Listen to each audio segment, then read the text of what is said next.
right, so let's get into it. I know you've been watching football. I know you haven't been watching the NBA. I know it. There's lots of games going on Saturday and Sunday. Did you watch any of them? No. I know you didn't. It's fine. I didn't either. But I did watch them after the fact. So I wanted to start the episode with some fun facts. Some things that may shock you or surprise you or delight you in doing my research and getting ready for this episode. Not a lot of time to get into them deeply, so we're just going to go through them line by line, step by step, day by day. Number one, Kawhi Leonard currently, you may not know this, a lot of people think Kawhi Leonard is washed. Kawhi Leonard is currently the third best player in the NBA over the last 2 weeks. Yeah, he is. He's averaging 29 points per game on 58% from the field, 44% from three, and 90% from free throw in the last 8 games.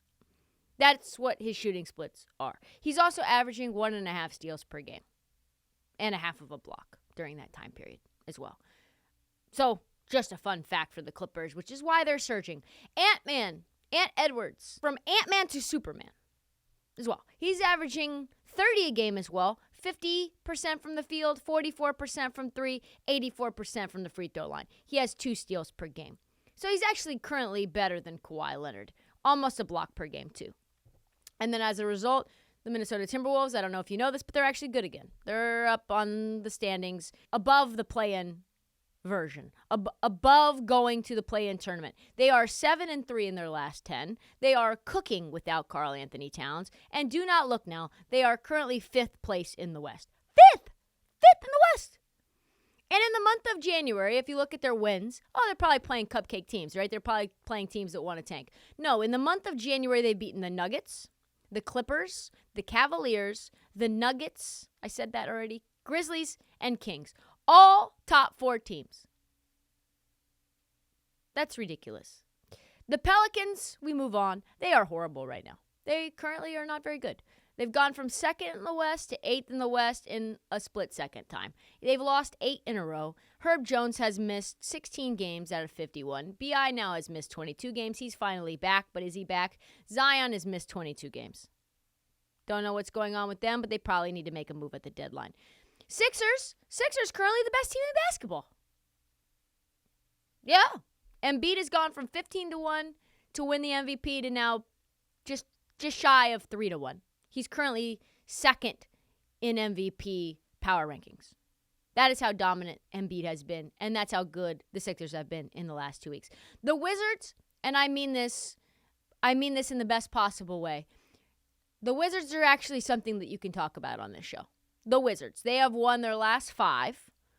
They've traded Rui Hachimura and somehow got better. In the 5-game win streak that they have had, the Wizards are top 10 offensively.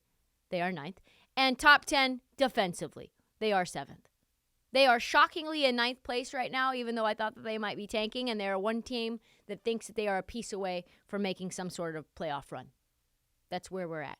The Pacers, who we love, good fun story, Tyrese Halliburton ballin', they are atrocious currently. They are 1-9 in their last 10, which is the worst in the NBA during that time frame, and that happens to coincide exactly with Tyrese Halliburton's injury.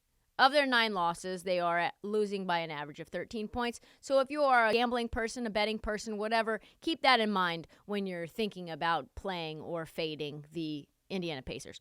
Bad stuff. Pretty much more important to his team than almost anybody else. The Bucks, who have been terrible, all of a sudden are hot.